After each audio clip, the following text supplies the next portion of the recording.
O que eu acho, assim, uma coisa interessante, que teve até algumas divulgações relacionado que o Ozempic em relação a suicídio, né, a mutilação. Eu queria falar sobre isso. Quais são os efeitos colaterais e os riscos, né, do Ozempic? Ó, primeiro que assim, em bula, a gente vê que efeitos colaterais é náusea, enjoo, alteração gastrointestinal, tá?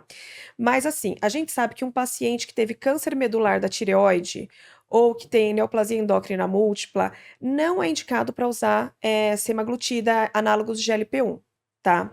Que é o Mas que tem no Ozempic. é, tá. Esse é um grupo de paciente que a gente não deveria usar. O que que acontece? Não tá na bula que eu devo pedir para ele uma calcitonina, devo pedir um ultrassom de tireoide, mas é de bom tom que a gente peça, tá? Uhum. Para não ter problema depois com esse paciente. Aí esse paciente pode evoluir super bem. Tem risco de pancreatite? Tem, mas como qualquer emagrecimento muito rápido, quando a gente emagrece muito rápido, a bile, onde que libera enzimas para digestão começa a ficar mais espessa, aumenta o risco da gente virar pedra na vesícula e dependendo do tamanho da pedra, quando ela é pequenininha, ela pode pegar e ir para o nosso pâncreas e causar uma inflamação. Então é um dos riscos, tá? É baixo, se eu não me engano é 0,3 a cada 100 pessoas, mais ou menos, mas tem, sabe? Falar para você, eu já tive paciente que teve. Aí a gente suspende a medicação. Tá? Em relação a suicídio, eu acho que tem algumas questões aí. Pacientes, em geral, obesos, têm a questão psiquiátrica, em geral, já fazem tratamento, tá? Isso é muito comum, pacientes, assim, com obesidade grau 2, grau 3, geralmente já tem. E daí, você ficar sem comer, pode ser que acabe, assim, te dando uma ansiedade, uma piora.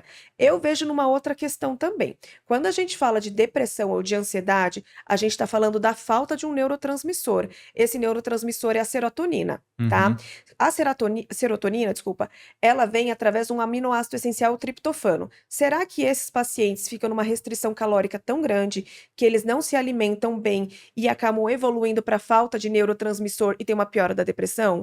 Eu acho que é coisa a ser ponderado, tá? Mas nessa situação eu vejo que não seria só o Ozempic. Qualquer dieta que é muito restritiva, você pode evoluir para isso.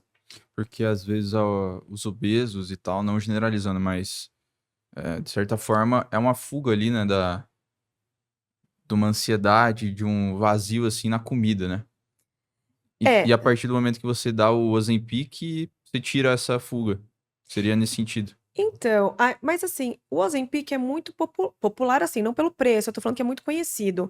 Mas quando você vai avaliar um paciente obeso, você tem toda aquela. Já falei aquela questão da inflamação que tem que reduzir de alguma forma ou outra. Mas assim, tem paciente que só é ansioso, que só tem uma diminuição, uma queda de serotonina, que é o paciente que come mais doce. O segundo paciente, que é o mais comum, é o paciente que tem prazer. Você sabe que a gente consegue visualizar isso? Você já viu o filme do Ratatouille? Ele, o irmãozinho dele, que é bem gordinho, do ratinho, começa a comer um monte de queijo e tal, não tem prazer de nada, aquilo é uma compulsão, você É, engole, tá? boa Agora, comparação. quando o ratinho coloca os queijinhos na boca, começa a estourar vários fogos de artifício. Aquilo é o prazer, é a fome hedônica. Ah, eu tenho vontade. Quando você começa, eu tenho vontade de comer aquilo, não é vontade, não é fome, é vontade de comer, sabe? Então, assim, aí será que o Ozempic seria a melhor medicação? O que eu adoro usar, que a maioria dos pacientes tem, é o bupropiona, e o bupropiona com naltrexona. O que é É, isso? é uma medicação que é utilizada para parar de fumar, é para parar de beber, mas que foi liberada como contrave, né? Que ajuda pacientes que têm aquela questão da fome hedônica, da questão do prazer, a parar de comer, sabe? E realmente não dá prazer. Eu já tive pacientes que falavam assim: ah, eu tomava uma taça de vinho toda noite, você perde o gosto do negócio. Aí você começa a evitar. Né? E o terceiro grupo de pacientes são aqueles pacientes hiperfágicos que têm muita fome. Tô emagrecendo, Sou eu. eu É. sei. A célula de gordura começa a reduzir. Manda mensagem para o meu cérebro, tô com fome, tá? Então daí você começa a querer comer. Esses pacientes sim se dão bem com Ozempic e se dão bem com sibutramina. Tá? Então temos três tipos. É claro que um paciente pode evoluir para um campo e para o outro, determinado momento da vida, por isso que é importantíssimo o acompanhamento médico. Mas assim, o tipo um e o 2 que você citou, os dois não estão atrelados a um hedonismo? Porque o primeiro, beleza, ele tem uma compulsão, mas essa compulsão vem também pela falta de serotonina, não é? Não, a compulsão e a questão do prazer, na verdade, está relacionado com falta de dopamina. Pausa rápida aqui. Se você assistiu até aqui, considere se inscrever no canal. Isso nos ajuda a trazer convidados cada vez mais incríveis e ter conversas mais interessantes. Então, se inscreva no canal e ative o sino das notificações para não perder nenhum episódio. Então, de volta ao podcast. O primeiro caso, que é vontade do doce, o de beliscar, tá com falta de serotonina. Você pode ter em todos esses 3 perfis padrões compulsivos, mas compulsão é um diagnóstico um pouco diferente. Por exemplo, é um paciente que mastiga e não sente o gosto, que ele fica empanturrado sem estar com fome, ele come mais que o normal, e uma coisa que eu acho muito característico, ele tem vergonha de comer na frente dos outros. Se você reparar, provavelmente você conhece alguém que está acima do peso, Total. só que a pessoa não come na sua frente, você fala assim: "Meu, se a pessoa come aquilo, como assim?", entendeu? Total. Porque a pessoa tem essa questão da alimentação e ela tem atos purgatórios. Ela começa a provocar diarreia, ela começa a provocar vômito e ela tem um sentimento de culpa muito grande, sabe? Então, se eu mantiver pelo menos 3 desses hábitos por 1 vez por semana, por 3 meses, eu sou dita como compulsiva. Tá? Aí o que que acontece? Dependendo da quantidade dos atos, eu posso direcionar a medicação. Por exemplo, o topiramato, que é uma medicação off-label, ela é muito boa para compulsão. O bupropiona também. Agora, quando você já tem uma compulsão muito maior, o Venvance, né, que é utilizado para TDAH, ele pode ser utilizado também. No entanto, assim, tudo conforme a dose, você tem os efeitos colaterais. Essa medicação que é o Venvance, eu acho assim ela excelente. No entanto, dependendo se o paciente já tem um histórico de alguma psicose, de alguma crise de ansiedade, pode aflorar. Então é algo assim, tanto que a receita dele é amarelo, né? Todo médico que tem, justamente para você não ficar dando para todo mundo. E ele também pode causar muitas consequências, né? É, medicação, todas, Ele tem anfetamina, né, na composição dele. ele é uma medicação. Eu não desde quando eu sou endócrina, eu não peguei a parte da na verdade, assim, tinha até anfetamina, mas, assim, eu nunca prescrevi. Porque, assim, eu tenho um histórico, assim, pessoal, familiar, da minha irmã que usava anfetamina para emagrecer e teve crise de pânico, depressão e trata até hoje. Então eu, assim, até que ponto você dá alguma coisa para um paciente que você pode dar um estalo, principalmente pacientes em torno de 20, 20 e poucos anos, para pegar e desenvolver uma doença psiquiátrica que vai ficar para o resto da vida? É. Eu acho que tem que ser bem analisado. Não é o seu sucesso como médico, não é só o paciente emagrecer, ele emagrecer com segurança. Dá errado, qualquer coisa pode dar. Mas, assim, a gente tem que pegar e pensar quais são as consequências para aquele O paciente. pessoal que busca lá você, como endócrina, né, eles já chegam eles já tentaram outras soluções, como, por exemplo, fazer uma dieta, treinar, fazer exercício, eles já vão direto ali, no caso de tentar usar o Ozempic, tentar usar o Venvance e tal, ou mesmo assim você tenta ainda fazer a pessoa seguir pelo caminho tradicional, tecnicamente pode ser o mais saudável, né? Ó, na verdade, eu vejo assim, que as pessoas não é todo mundo que tem uma vida, atividade física, faz, tem uma alimentação saudável. E mesmo com medicação, se você não fizer isso, fica muito difícil, né. Então, assim, tem muitas pessoas que me procuram que não faz atividade física nenhuma, não muda a alimentação. Eu falo: "Você não precisa ser um atleta", mas o simples fato de você pegar e melhorar, fazer uma atividade física, isso além de ter uma melhora metabólica, desinflamar, você consegue ter manutenção do peso perdido. Porque eu vejo que o principal medo dos pacientes é o seguinte, e às vezes assim, eu acho que é um tabu. "Ai, doutora, se eu usar essa medicação, eu vou ganhar em dobro depois?". O que que eu sempre falo? Ó, o que que você precisa entender? Qual que é a melhor maneira de perder peso? É você perder constantemente e vai, uns 3, 4 quilos por mês, tá? Porque quando você perde muito músculo. E músculo está relacionado com taxa metabólica. Se eu não faço atividade física, não uso uma creatina, não como proteína numa dose adequada, eu vou perder muito músculo e a minha taxa metabólica é o seguinte, é o mínimo. Vai, digamos que a minha é 1.500. Para eu emagrecer, eu tenho que comer menos. Se eu reduzo muito minha taxa metabólica, antes eu engordava com 2 pães, hoje eu vou engordar com um. Então, assim, criou uma sensação ruim nas pessoas que medicação para perda de peso faz você ganhar em dobro, Uhum, sabe? Mas não é bem assim. legal. Então, a atividade física é fundamental. E dos pacientes que você recebe lá, a maioria você passa o Ozempic, nesse sentido? Se fosse para passar uma medicação, né?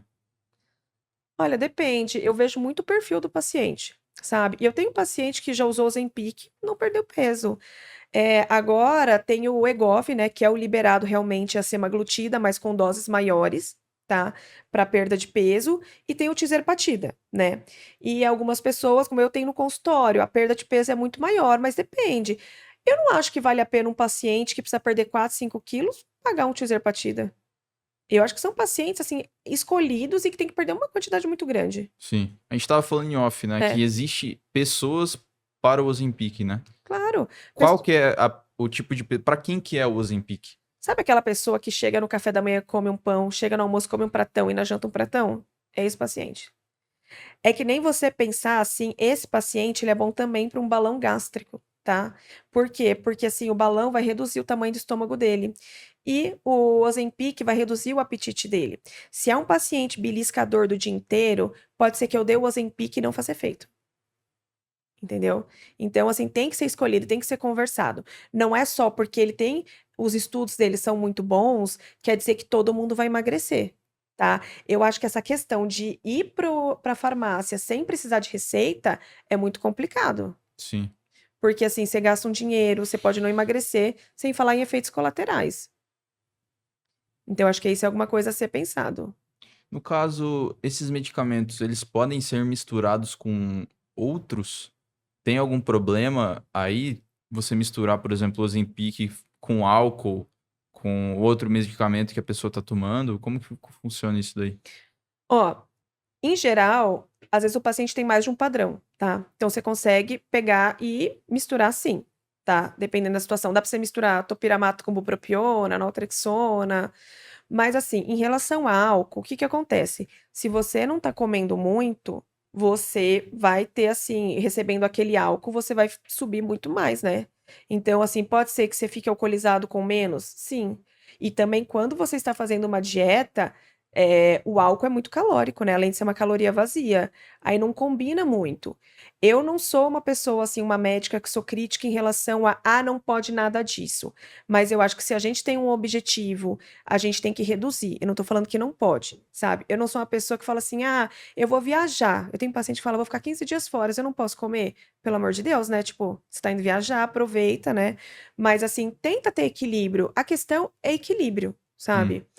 Não é para ser magricelo ou para ser super bombado. É assim, você conseguir estar num peso que seja bom para você e você ter os seus parâmetros inflamatórios e metabólicos que sejam adequados, tá? Eu tenho paciente que às vezes a gente olha e parece que a pessoa tá ótima. Quando eu vou ver, ela tem uma insulina muito alta, ela tem uma homocisteína muito alta, um PCR, tudo que vai evoluir, que tá um terreno biológico ruim para evoluir para qualquer doença. Pode ser um câncer, pode ser um infarto. Obesidade, hoje, é um dos maiores, é o que mais causa câncer de mama.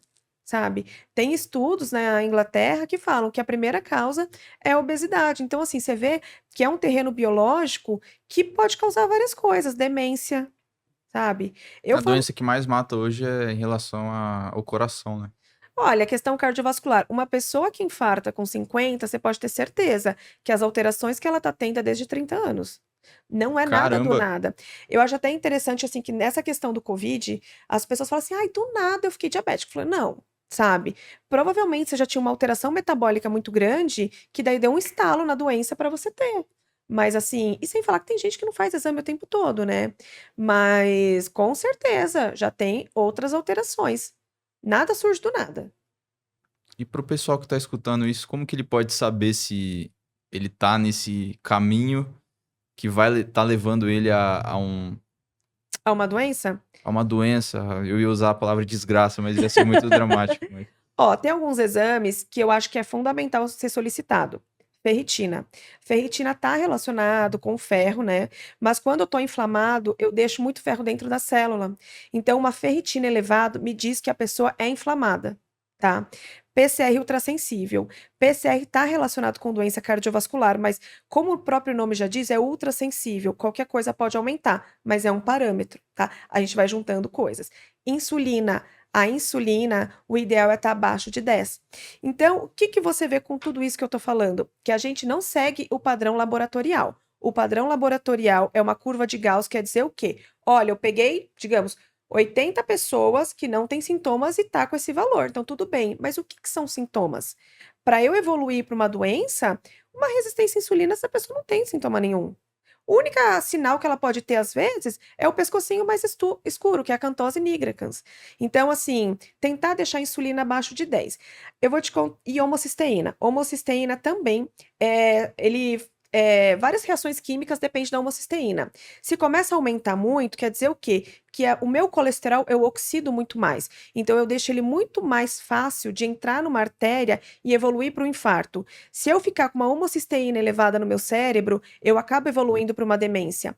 Então, tudo isso eu consigo pegar e falar: olha, esse paciente precisa emagrecer, dependendo do caso, melhorar a alimentação, Sim. precisa melhorar, sim, vários padrões da vida dele, desinflamar e reduzir estresse oxidativo. Isso sim, então ferritina, homocisteína, PCR, VHS também, são algumas coisas que a insulina, que a gente possa ver. Digamos assim, tô com um paciente, tudo isso dele tá perfeito, mas eu tô desconfiada. Eu peço uma curva glicêmica. Grávidas fazem isso, que é um exame em jejum, que você toma um suquinho bem doce e a gente fica medindo o açúcar no sangue. Só que a gente vai medir, além do açúcar, a insulina. É impressionante. Tem paciente que está com a insulina de 8, quando faz a curva glicêmica vai para 150. Que Quer, isso? então, quer dizer assim, que o corpo dele hoje consegue manter aquele açúcar baixo, mas que uma hora não vai mais aguentar. Depende de cada um, Entendo. entendeu? É Então, como você fazer um teste pra ver o que que vai acontecer no futuro. e assim, ele consegue, se ele aumenta mais de 7 vezes, é porque você já é inflamado. Então, assim, é porque não é todos os médicos que acabam solicitando os exames, Sim, mas é importante.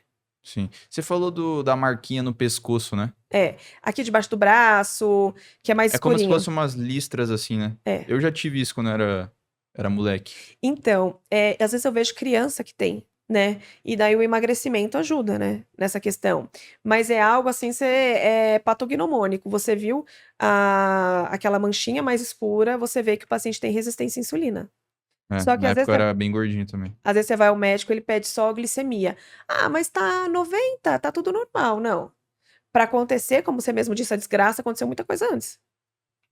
Então, assim, Então esses são os sinais. Quais são os sinais assim que a pessoa pode ver no corpo dela pra saber se ela tá indo é esse rumo aí, né? eu acho que a questão do acantose é o principal, tá? É. Mas, assim, são mais uns exames mesmo e algumas queixas, né? Aquele cansaço sem explicação, sabe? Às vezes a pele tá mais seca. Eu acho que são coisas, mas são coisas muito sutis também. Mais seco, eu achava que era mais oleosa. Não, às vezes ficando mais seca, tá? Mas assim, são coisas que pode ser um diagnóstico ou pode ser outro.